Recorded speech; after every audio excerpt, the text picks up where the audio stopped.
o jejuar é uma arte de afligir a alma. Então nós afligimos a nossa alma para buscar a Deus. É um ato de humilhação. Então, nesse sentido aqui de Esdras 8:2:1, seria mais ou menos isso que ele estava trazendo. Ele incentivou o povo de Deus todinho a se humilhar diante da potente mão de Deus, em jejum e oração. Que ele fala, todos nós deveríamos nos Ajoelhar, jejuar isso mesmo. e orar. E orar. Se humilhar, né? Se humilhar. Lembra lá em Crônicas? Se o meu povo, que se chama pelo meu nome, né? Se humilhar e orar, ali está falando de jejum e oração também. Buscar a minha face, converter seus maus caminhos, eu ouvirei dos altos céus, perdoarei os seus pecados, sararei sua terra. Esse ato de humilhação é o jejum. O jejum é um ato de aflição da alma, humilhação da alma. É afligir a alma de maneira intencional. Né? Uma coisa interessante que a gente tem na Bíblia é que todos, né, que os nossos antepassados, né, eles jejuavam e oravam, até mesmo para viajar, como a gente comentou no vídeo anterior, ou até mesmo na hora de escolher alguém, por exemplo. O empresário hoje em dia ele deveria orar e jejuar antes de escolher um funcionário. Também. Não é verdade? Ele vai se blindar mais. Vai se blindar mais. Deus vai enviar a pessoa certa. Porque, né? Gente, na vida, no modo geral, tudo tem frequências, né? E a gente está na frequência do amor divino, da unção, da graça, vai atrair pessoas na mesma perspectiva. Agora, se a gente dá lugar para o maligno, vai vir gente maligna. Verdade. Né? Agora, o jejum nos blinda de tudo isso, tem que proteger nossa vida espiritual em jejum, que é uma arma secreta. Lá em Êxodo, que você falou, você vê, é um jejum que eles fazem para fazer uma viagem segura. Eu vou ler ele aqui rapidinho, Esdras 8:21. Então apregoei, olha o que o Esdras falou, ali um jejum junto ao rio Ahava, para nos humilharmos diante da face do nosso Deus. Você vê que o jejum é um ato de humilhação. Para lhe pedirmos caminhos seguros para nós, para nossos filhos e para todos os nossos bens. No plural, hein? Porque ele teve vergonha de pedir ao rei exército e cavalheiros para nos defenderem do inimigo pelo caminho. Porquanto tínhamos falado ao rei, dizendo, a mão do nosso Deus é sobre todos os que o buscam, para o bem deles. Mas o seu poder e a sua ira contra todos que os deixam. Versículo 22. Então, o Esdras teve dificuldade, vergonha de pedir ajuda e auxílio, porque ele tinha tudo na mão do rei. Mas ele não pediu ao rei, ao contrário, ele falou, não, o nosso Deus vai nos salvar. E aí, meu amigo, você dá uma palavra, lembra do testemunho da Márcia? Nós nem falamos, né? Você dá uma palavra e você fala, Deus vai fazer, vai para o jejum e para a oração, que é para ter resposta mesmo do céu. Aí o céu vem. E é isso que é interessante. Pastor, eu quero falar também sobre o jejum da Márcia. Jejum da Márcia. O jejum da Márcia, não. O jejum de quem jejuou pela Márcia, né? Certo. Mas antes, eu queria tocar nesse assunto aqui bem sensível, que é o Atos 13, o verso 2 e 3, que fala ali sobre os apóstolos oraram ali na hora de escolher. Ali houve na hora da escolha, né? A igreja em Antioquia estava jejuando e orando, buscando a Deus. Eles jejuavam e oravam o tempo todo. O povo de Deus sempre tem esse caminho, de jejum e oração. E é o tempo todo, né? Tempo todo. Sempre é bem claro. Sempre. O apóstolo Paulo diz, eu sofri muito em jejuns, em açoite, perseguição, em orações, em vigílias. Sempre tem um jejum no meio. E ele falou com propriedade ali naquele texto, em Atos, né, o evangelista Dr. Lucas escrevendo lá, ele disse que eles estavam na igreja de Antioquia, jejuando e orando, buscando de Deus direções. E a Bíblia diz que o Espírito Santo disse, separai-me para mim, Barnabé e Saulo, para um homem que eu tenho designado. Ou seja... Está lá no Atos 14:23, né? Isso. Esse é o Atos 13:23. No 14:23 também fala alguma coisa assim. Dá para perceber assim, que sempre a Bíblia toda, ali do livro de Atos, toca muito sobre o assunto. Atos toca muito jejum. Jejum, oração. Principalmente no início da igreja primitiva, eles precisavam muito da direção do Espírito Santo. Ó, Atos 13. Aqui é o Vive a Cores, né, pastor? Atos 13. Aqui a gente está procurando aqui na hora para... Isso, para abordar. 13:23. Vamos lá. 13:23. Atos 13:23. Na realidade, Atos 13:3. 3 e 4. 3, 2, 3 e 4, né? Aí o 14:23 também. Atos 13:3, perdão, eu falei 13:23, eu errei, tá? 13:3. Então, jejuando e orando e pondo sobre ele as mãos, os despediram.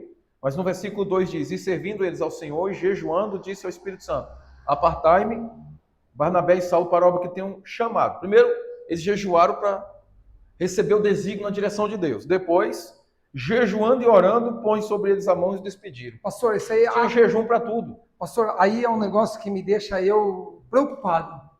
As pessoas hoje em dia estão chamando as pessoas. Há poucos dias atrás eu ouvi um testemunho de uma moça que o esposo dela, acho que ela não está nos assistindo não. O esposo dela, ele era um rapaz de posse, e ele tinha sido escolhido por causa das posses. E ali a pessoa que escolheu ele não queria largar dele por causa das posses. E, nem tanto, ele vinha judiando da família. Eu vi praticamente da própria esposa. E ela comentando comigo. Que ela estava judiando, estava sofrendo na mão dele por causa da própria pessoa responsável ter escolhido ele para fazer algo dentro da própria casa de Deus. Foi só por questão de... Enquanto aqui nós estamos vendo que a pessoa está orando e jejuando. As pessoas casam só por status, ou só pensam em estrutura financeira, humana, mas esquece da direção divina. Exatamente. Então, às vezes casa com um tranqueiro, o cara tem dinheiro, ou a mulher, seja quem for. Exato. Nesse caso aqui, a pessoa escolheu ele para uma obra. O Espírito Santo falou, quero eles para minha obra. Esse foi escolhido por causa das posses. Aí tem gente que é escolhido não só para o casamento, para ministério, que no caso é ministério. No caso, sentido aqui que eu estou te falando, o que aconteceu com essa jovem senhora é o ministério. Ministério, né? Pessoas de ministério, né? Ministério. Ótimo. Então, assim, as pessoas de ministério, elas buscam algo, ou, por exemplo, eu vou consagrar você a pastor. Mas eu vou consagrar você a pastor por quê? Eu nem jejuei, orei e pedi direção para Deus, só pelo fato de sermos amigos, ou por conveniência, ou porque você tem posse financeira e me ajuda? Será que é só isso? Não, eu tenho que ordenar, porque eu não posso colocar a mão precipitadamente sobre ninguém. Porque você viu no versículo 3 lá, jejuando e orando, pondo sobre eles as mãos. Ou seja, ordenou, vocês são apóstolos, são missionários. Ungiu os homens e foram enviados. Jejuaram para descobrir o que eles tinham, depois jejuaram para ungir e enviar. Então, eu não posso ordenar alguém para um ministério só por conveniência. Tem que jejuar e buscar a direção do Espírito Santo. Isso serve, Nilton, ministério, isso serve para casamento, finanças, trabalho, para tudo. A gente tem que buscar Deus nesse sentido, sabe? Quando nós compramos o carro, né, pastor? Eu havia comentado com você também que a gente tinha buscado o Senhor em oração antes, Foi. Né, de comprar, né? Uhum. E, pastor, então aqui a gente percebe que eles oravam para escolher, né? Oravam para escolher. Hoje em dia as pessoas estão escolhendo para depois orar. Mas a oração de frustrado. Se orar e jejuar. Quando jejum, né? Justamente. Porque a gente tem visto um povo muito robusto aí, né, pastor? Um povo muito robusto. Tem. E o povo que jejum, acho que tem que ser um pouco mais... O povo que jejum e ora... Isso é um pouco polêmico, né, pastor? O povo que jejum... Você fala robusto no sentido... Bem fofinho, né? Mas o biotipo da pessoa... Mas tem alguns que estão assim também, que tem problema de saúde, né? Mas tem outros que às vezes, né? Tem gente que vai... Sabe o maré chábida que eu te falei? Que jejua, ele é bem fofinho, né? Ele fica 3 vezes no ano, 40 dias sem comer. Então era para ele ser bem magro. E ele é gordinho. Ele é forte, é o biotipo dele. Então... Mas não podemos confundir, que tem alguns que, de fato... tem uns que é excesso de alimentação mesmo. Quer acabar com toda a comida do mundo num dia só, né? Tem uns que é obesidade, tem que tomar cuidado. Né? Na verdade, tudo na nossa vida nós temos que ter equilíbrio. Equilíbrio, né? Tem gente que tem um biotipo forte, não tem jeito. Nasceu com a estrutura... Mas concorda comigo que tem alguns que... Não, tem alguns que é exagero de comida. O tanto desses que eu tô falando. Esses de exagero de comida, nós não estamos fazendo uma polêmica, é saúde. Se chegar lá no hospital, para proteger o que nós estamos falando aqui, né? Se chegar lá no hospital, o médico vai olhar, e aí, vamos ver o peso. O médico vai falar curto e grosso. Se a gente fala alguma coisa, eles falam, esses crentes bobo aí e tal, fica falando do jejum. Teve alguns cristãos que falaram, né, e censuraram alguém aí de uma maneira... infelizmente foi leviana, mas não vou nem entrar no assunto para não falar o nome de pessoas.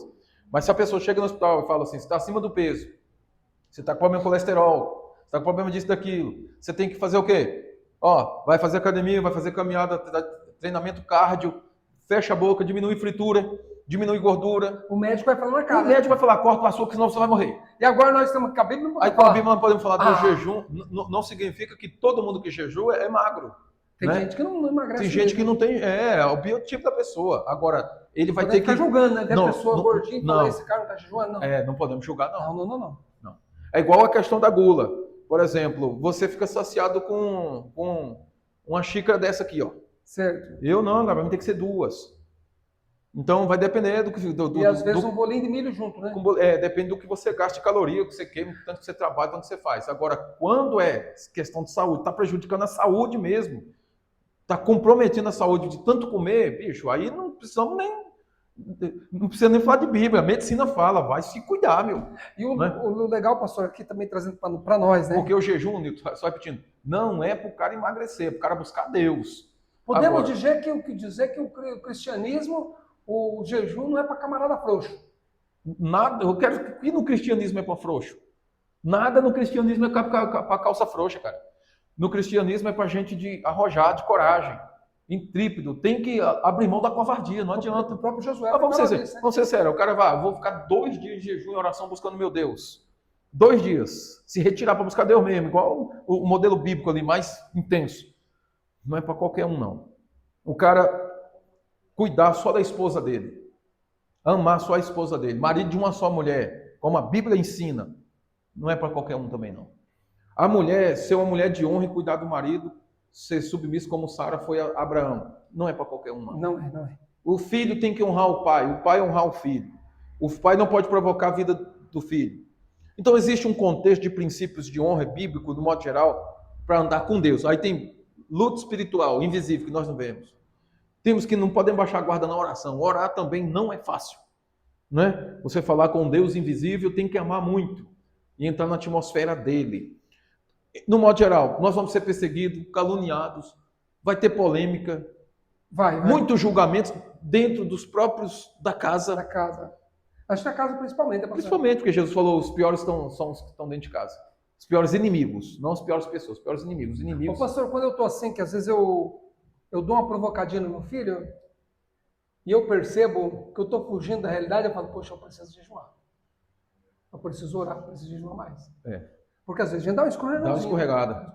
Por isso que não é para calça frouxa, não é para gente frouxa, não. O evangelho genuíno de Jesus, eu não estou falando de um segmento cristão gospel, não. Não é? Quando o evangelho genuíno. O gospel virou moda, né? É um modismo. Música. Tem gente que só canta, tem gente que só vem na igreja, não tem Se nada. Se for para cantar, né? Se for para cantar, não vou. Tem gente que só vem na igreja para receber alguma coisa, por uma questão social, por uma questão cultural. Não se tiver vem, comida na igreja, estou indo. Melhor ainda se tiver comida. Agora, se não tiver Jesus mesmo no coração, não é evangelho, cara. Elas podem ouvir um pouco da palavra de Deus e nunca mudar de vida. Elas estão enganando elas mesmas. Então, o jejum que agrada a Deus, volta lá atrás. O cara tem que se converter, tem que andar alinhado. Nós não estamos aqui sendo também extremistas. Não, equilíbrio. A gente está tentando ser o mais prático dentro da Bíblia, com equilíbrio. Meu amigo, equilíbrio. E o equilíbrio na Bíblia é o homem ser justo. O equilíbrio na Bíblia é a mulher ser justa. Em Deus. Não é justiça própria, é em Deus. Então temos que buscar mais a Deus e praticar a sua palavra. Aí o nosso jejum, quando for parar para jejuar, vai ter efeito poderoso. Né? Quando nós fazemos o jejum e nós colocamos ali junto, como a gente já havia falado, né? A oração, consagração, louvor ao Senhor, as coisas mudam. Mudam. Eu lembro, pastor, que eu fiz, como eu falei para você anteriormente, eu fiz um jejum, fiquei fechado no quarto o dia todo. E eu achei que... Eu percebi depois que eu estava pecando ali.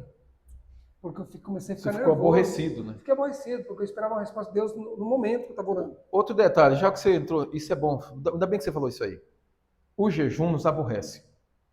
O jejum, quando você termina o jejum, comumente você também fica mal-humorado. Por causa da carne, não? Carne. Você afligiu a alma e o corpo todinho, ele reage.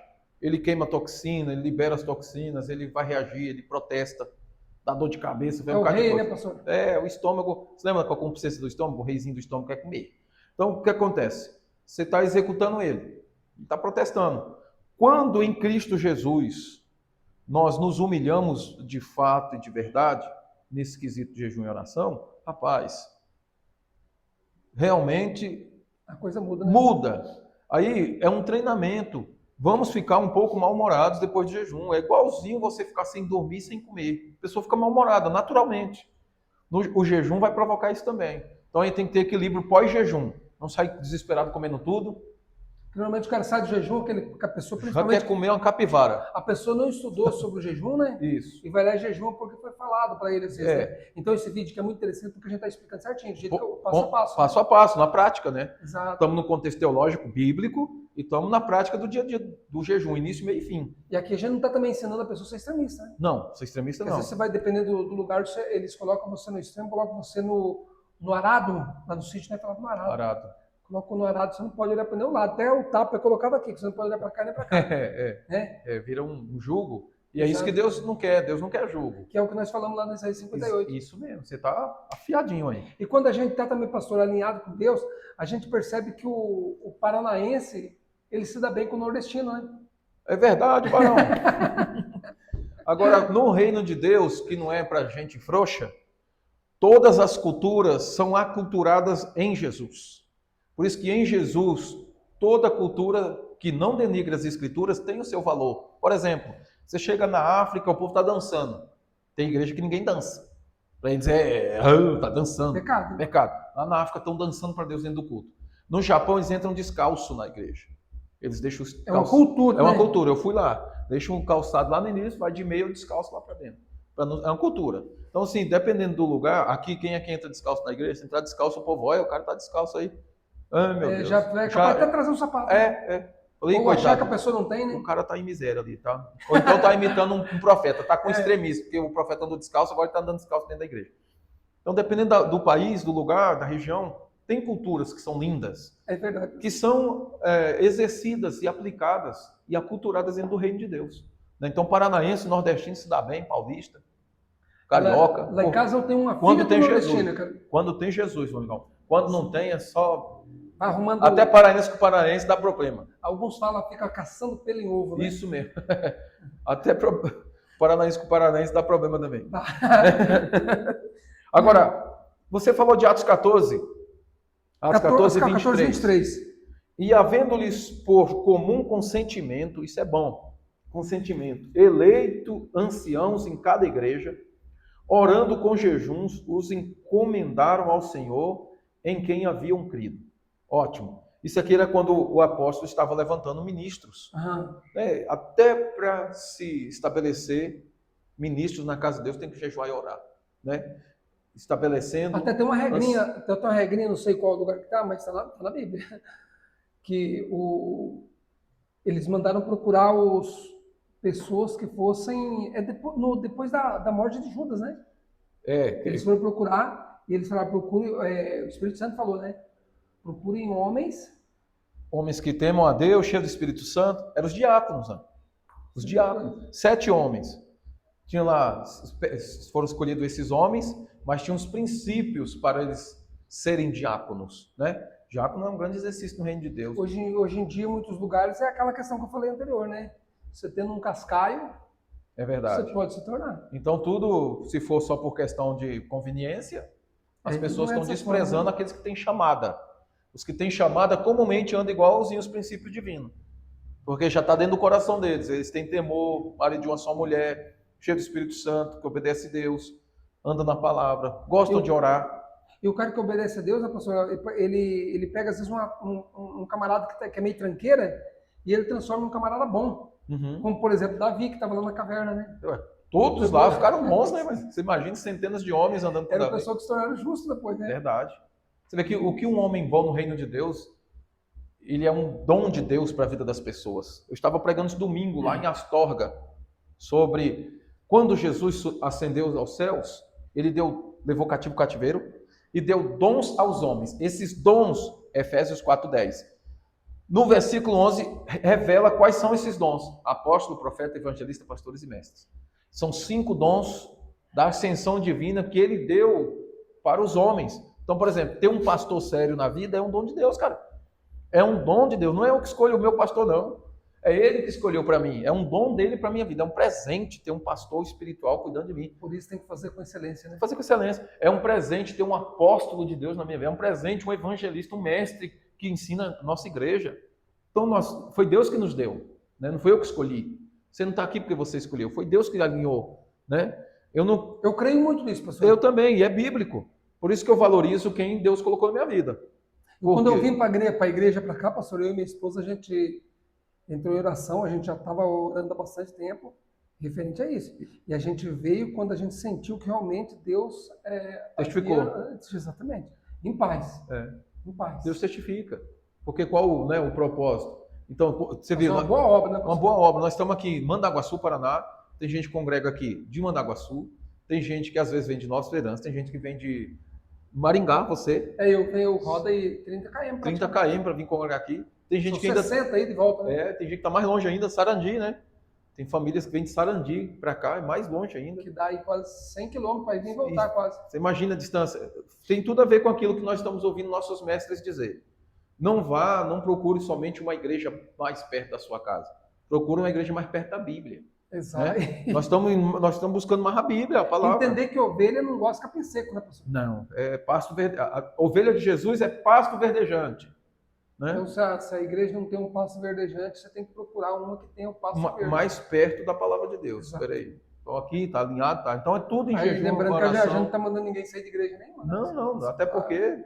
Já não tem esse pensamento. Nós estamos falando de jejum e oração, mas acaba tocando nesses assuntos que são presentes de Deus para nós. Para o povo do reino de Deus, que é um povo valente. Eu amo a igreja de Jesus, cara. Eu amo o Senhor. Eu amo fazer o que nós estamos fazendo aqui para a glória dele.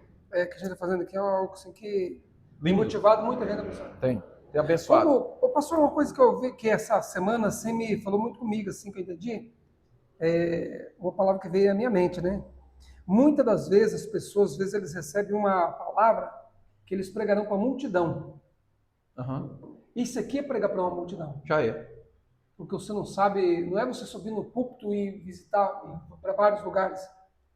Pode ser. Pode ser também. Pode ser. Mas muitas das vezes Deus está falando para você, usar o teu Instagram para você falar coisa de Deus. Multidões. Essa semana eu conversava com a minha esposa, pastor, que o TikTok, o Instagram, tem muita coisa que não dá para aproveitar. A própria IA está pregando. A pedra, né? As pedras estão falando. Já estão pregando. Já. Então, muitas das vezes, a própria IA está pregando. Louvor, eu já tenho visto pessoas crentes ouvindo louvor da IA. Justamente. Aí, não vamos entrar nesse detalhe, né, pastor, que pode ser um pouco polêmico, né? Mas eu percebo assim, que muita gente tem um Instagram ali, poderia estar falando de Deus para outras pessoas, porém não fala. Fica achando que outra pessoa tem que falar. Eu acho que nós temos que perder esse medo, né? Esse medo. Eu estou vencendo meu medo ainda, pastor. Sou bem sincero falar com você. Eu estou vencendo meu medo, porque eu tenho muita dificuldade. Eu ainda tenho dificuldade, pastor, em falar assim para público, de frente de câmera. Eu sou uma pessoa limitada nesse ponto. E ainda bem que a palavra de Deus diz que ele procura os humildes, né? Os simples. Ele que capacita. Ele que capacita. Né? Então você, que às vezes tem medo de falar em público, ou tem medo de falar diante da câmera, o pastor vai dar um conselho. Você achou que era eu que dava, né? Pensei que você ia dar mesmo. Um conselho. O conselho é simples. Comece. Né? Comece. Ninguém nasceu sabendo. E ninguém é tão pequeno, ninguém é tão grande que não começou pequeno. Né? Justo. E aí eu pego um provérbio de Salomão: ninguém é tão rico que não precisa de ajuda, ninguém é tão pobre que não possa ajudar. Em outras palavras, tem que dar um início. Um ajuda o outro. Eu, quando comecei a pregar, hoje eu ministro para 5.000 pessoas sentadas, é uma multidão. É gente para gente. Gente para mais de metro, né? Bom, meu Deus do céu, é ginásio lotado. Ministro em vários lugares do Brasil e do mundo. Mas quando eu comecei com uma praça com a caixa. Com a caixa de som na frente de casa. E expulsando o demônio que estava embaixo do joelho de outra pessoa. Justamente, bem ali, na porta de casa, uma caixa de som, e minha mãe foi a primeira a aceitar Jesus lá. Eu quero Jesus. Então, depois eu fui para a praça, para cima de caminhão, depois para a igreja, da igreja eu fui para outros lugares, aí foi espalhando, onde nós estamos indo hoje aí. E agora nas redes sociais são milhares de pessoas, realmente, literalmente falando para milhares de pessoas. Mês passado a gente atingiu ali com nossos vídeos, mesmo sendo nosso canal sendo pequeno, né, a gente atingiu mais de 10 mil. É gente. Juntando o YouTube, Instagram, Facebook. Isso, assim, fizemos só um vídeo, né? Imagina se todo dia está produzindo. Isso. Vai milhares. Então nós temos que motivar, estamos para motivar pessoas que têm medo, têm insegurança de fazer vídeo. Fala de Jesus. Nós precisamos falar de Jesus. Isso mesmo. Porque enquanto nós falando de Jesus, o TikTok, Kawaii, tem tanto vídeo podre lá. Vídeo podre. Pessoas dançando Uma dança que não tem nada a ver com você. E muitos crentes param em frente ainda para ficar rindo, dando risadinha, ensinando os filhos. O filho fica dançando as músicas em TikTok e o pai fica rindo. Que eu acho praticamente, na minha visão, pastor, eu acho um abuso, isso é um absurdo, para nós que servimos a Cristo. É isso que eu estou falando. Se a pessoa só está num sistema de religiosidade e num sistema gospel, estou engolindo muita coisa. Agora, se é evangelho de Jesus Cristo, a pessoa se posiciona. Não, isso aí está errado. Isso então, não é inspiração nem motivação, né? Não é. E agora eu quero que você traga para o reino de Deus, não. Então vamos falar sobre... Ela pode estar motivada para o lugar errado. Então nós vamos falar agora sobre a motivação e inspiração. Você vai dar um gancho, vai falar de uma maneira meio rápida para nós também acabar o nosso vídeo. Encerrando. Nós falamos lá no primeiro vídeo. Qual a diferença entre motivação e inspiração dentro do contexto da fé? A motivação, ela é linda. Por exemplo, eu e o Nilton, um motiva o outro. Minha família me motiva, eu tenho motivos para agir.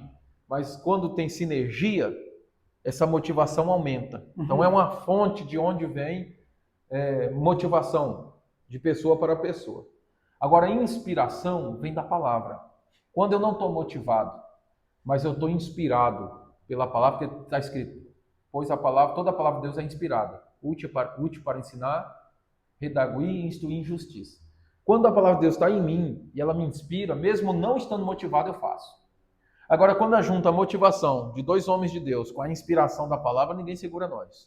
Nós tinha uma inspiração em nosso coração de ministrar a palavra, de entrevistar, de fazer podcast. A motivação já estava aí. Você queria fazer, não achava alguém, eu também ali e tal. Juntou duas pessoas no mesmo propósito, motiva. Você vê, se você está desanimado na semana, bora fazer. Agora, duro quando não tem nem inspiração e nem motivação. Verdade. É duro, né? Mas quando a pessoa está desmotivada, ainda tem a inspiração da palavra, a palavra levanta ela. Quando acaba a motivação humana, meu irmão, não tem outro